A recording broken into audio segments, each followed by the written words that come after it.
Alabama's Attorney General is fighting back as the White House tries to force the state to change its policy on transgender students and embrace, quote, genderless schools.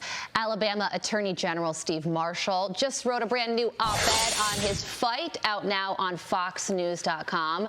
Attorney General, good morning to you. Everybody should read that op-ed. What is your message in it? Tell us about this.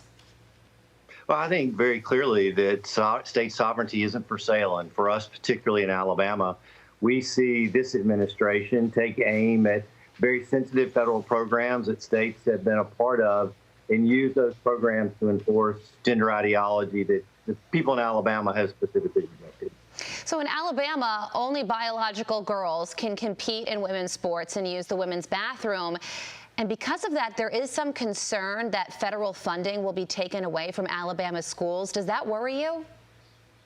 Well, we can say it worries us, but at the same time, we have a broader obligation to our citizens to make sure that we're enforcing Alabama policy. Clearly, this administration is acting beyond their authority, attempting to impose their specific agenda that they can't do at the ballot box of Alabama. We believe that these programs can continue, that we can be able to use the efforts that we have in the past to be able to implement these programs cooperatively, but not doing so bowing to the Biden administration's decision on having genderless schools, which we specifically rejected.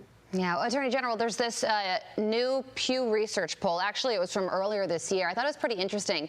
It shows that 58% of adults feel that transgender athletes should be required to compete on teams that match the sex they were assigned to at birth.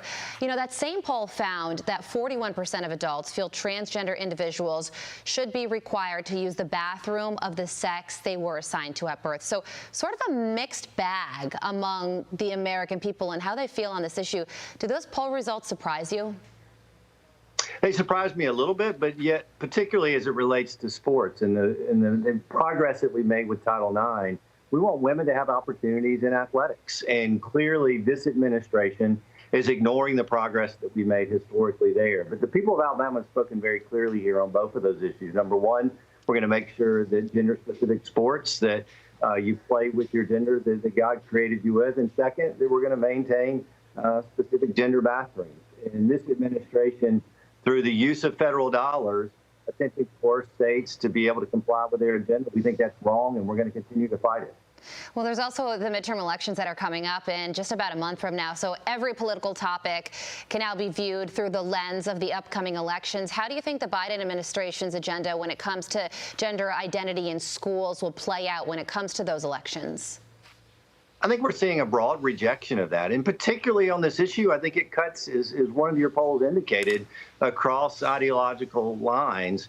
Is that the people of this country, I believe, are waking up to see the radical nature of what this administration is attempting to do, particularly involving our children. And I think there's going to be a rejection of that at the ballot box. Attorney General Marshall, thank you so much for joining us. Thank you. Absolutely.